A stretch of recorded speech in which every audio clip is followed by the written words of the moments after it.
నెల్లూరు జిల్లా ఏఎస్పేటలో వెలిసి ఉన్న శ్రీ హజ్రత్ ఖాజా నాయక్ రసూల్ దొరసానమ్మల దర్గా హుండీ లెక్కింపులు ముగిశాయి. ఈ సందర్భంగా దర్గా ఈవో మహమ్మద్ హుస్సేన్ మాట్లాడుతూ రాష్ట్ర వక్ఫ్ బోర్డు చరిత్రలోనే 2,58,00,000 రూపాయల హుండీ లెక్కింపుల ద్వారా రావడం ఇదే మొదటిసారి అని, రాష్ట్రంలో ఉన్న దర్గాలతో పోలిస్తే ఇది మొదటి స్థానంలో నిలుస్తుందని తెలిపారు. 11 నెలల్లో 12 హుండీ లెక్కింపుల్లో భక్తులు ఇచ్చిన కానుకలని పేర్కొన్నారు.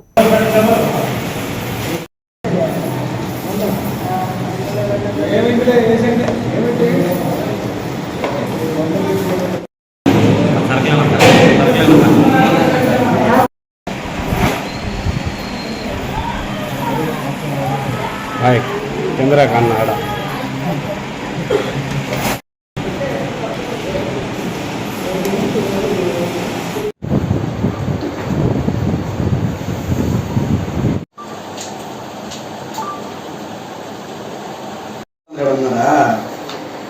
అది సరిగా ఒక అడ్రస్ పెట్టాను సార్.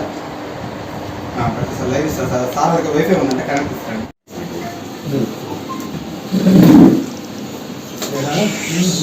19వ తేదీన హుండీలు వెచ్చించాలని నిర్ణయించాము. అలాగే 19వ తేదీ నుంచి ఈ రోజు వరకు హుండీలను 17 హుండీలు వెచ్చించగా ఈ యొక్క హుండీలకు గాను 1,61,00,000 ఇన్కమ్ రావటం జరిగింది. అలాగే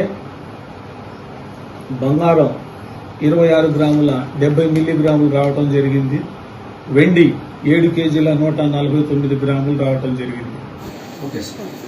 ఈ యొక్క దర్గాకు అదర్ దాన్ హుండీ ఐటమ్స్ ఏదైతే ఉన్నాయో ఈ 11 నెలలకు గాను 97 లక్షల రూపాయలు రావటం జరిగింది.